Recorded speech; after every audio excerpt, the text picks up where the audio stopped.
Welcome back to my channel. Today I want to talk about this. Well, no, not the dragon. Yeah, the dragon, but I mean this.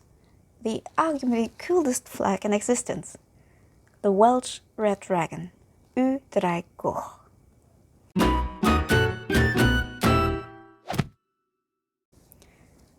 U Draigwch can be found everywhere in Wales. Especially if you are in Cardiff, you are bound to find one or the other flag. So naturally, curious as I am and a dragon fan as I am, I wanted to know how this dragon flag came to be. And I was so delighted to find out that it's not just like something like, oh, the white is for the sky and the green is for the earth and, well, the dragon was cool, so we put it on the flag. No, there is a whole legend behind that. And I love it. So let's dive into it. It all began in ancient times, when mighty beasts walked the earth. Back then, Wales was at peace, and Prince Lew shared his kingdom peacefully with a great red dragon living in the mountains. But as the kingdom grew, King Lew found himself fighting an evil tribe of jealous creatures, who wanted the land for themselves and unleashed a great white fire-breathing dragon to conquer the kingdom of King Lew. But the enemies seemed to have forgotten about the peaceful red dragon sleeping in the mountains. As the white dragon started to spread fear and destruction, the red dragon woke off a slumber and a gruesome battle between both mighty beasts began.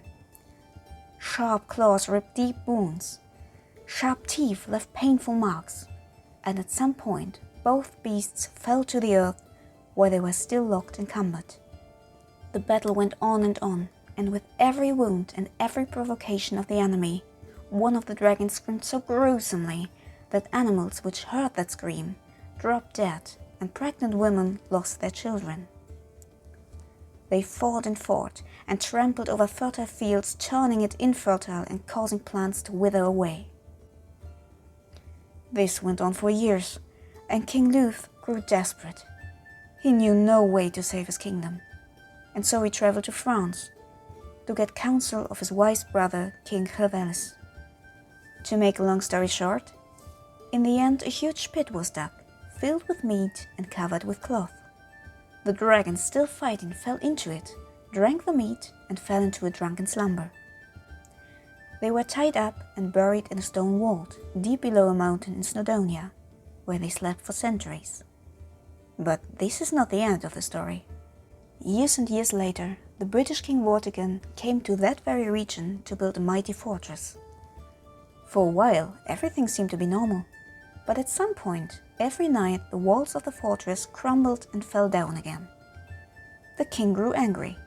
He hired the best masons, but the result was always the same. The walls fell down again. No one could explain what happened, since the foundation was solid and there wasn't a reason for the walls to crumble. So the king searched for counsel at his magician. The magician told him that there indeed was a curse on the land the king wanted to build a fortress on, and in order to lift the curse, he would have to find a son without a father, to sacrifice and to use his blood to cleanse the foundation.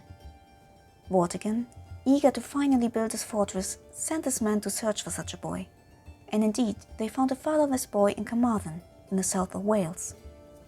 The boy, very wise for his age, asked Vortigern why he let him be brought before the king. As he heard that he was about to be sacrificed, he called the advisor of the king a fool and revealed what really happened.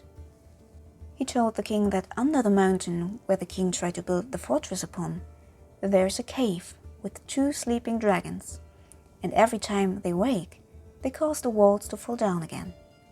The king, deeply moved by the wisdom of the boy, told his men to dig up the cave he spoke about, and indeed, they found the cave with the sleeping dragons.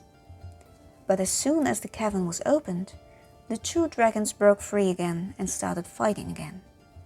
The red dragon seemed to be near to death, and the white dragon threatened to bring doom over the land. But like a miracle, the red dragon fought on until he was finally victorious. The young boy told the king that this fight was a sign, and that the red dragon was a symbol for Vortigern's people, who would have to fight fierceful battles, but in the end would be victorious. And if you take the white dragon as a symbol for the Saxons, who tried to invade the land, the red dragon really symbolizes the part of the British people who the Saxons failed to subdue to their rule. Those people later became the Welsh. The king finally was able to build his fortress and asked the boy for his name. The boy answered, "My name is Emrys." And so the king named the mountain after the young wise boy who later was better known as Merlin. And so until this day, the mountain is called Dinas Emrys. From this day forth, the red dragon, which fought so bravely for Wales, became a symbol for the whole land of Wales. Various Welsh kings and even Henry Tudor, the founder of the later English Tudor dynasty, fought under the banner of the red dragon. Today, the red dragon is often found as a symbol for everything Welsh.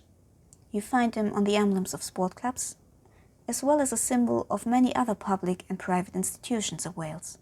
It even became one of the Queen's beasts, and the dragon's tongue, Tafod y Ddraig, even is a symbol for the Welsh Language Society, which is pretty cool if you ask me.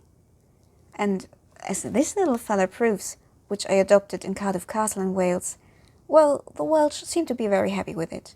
And why not? Y Ddraig Goch, the Red Dragon of Wales, is really the coolest flag I've ever seen. So now you know how the Red Dragon secured his place on the flag of Wales. In my opinion, still one of the coolest flags in existence. If you were about to create your flag, what creature would you want to be pictured on it? I'm really curious. Leave a comment down below. And if you liked the video, please also leave a thumbs up. Thank you very much for listening. See you next time. Bye!